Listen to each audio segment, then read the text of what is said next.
How to fix Facebook dating not showing up. Now, if Facebook dating feature isn't showing up, you first have to make sure you meet the Facebook dating requirements.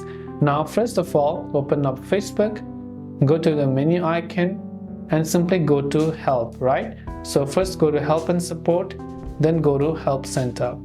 Now, once you go to help center, in the help center you'll find the search bar, right?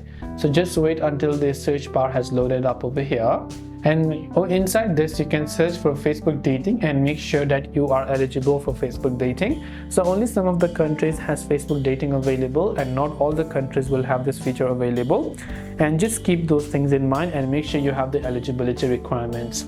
After you've done that, just go ahead and then make sure to open up your Play Store or your App Store, search for the Facebook app and just check if the Facebook app has an update.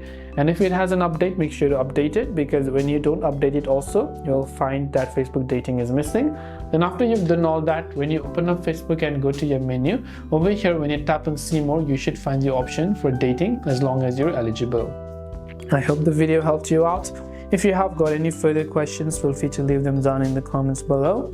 As always, thanks for watching till the very end of this tutorial, and see you soon in the next video.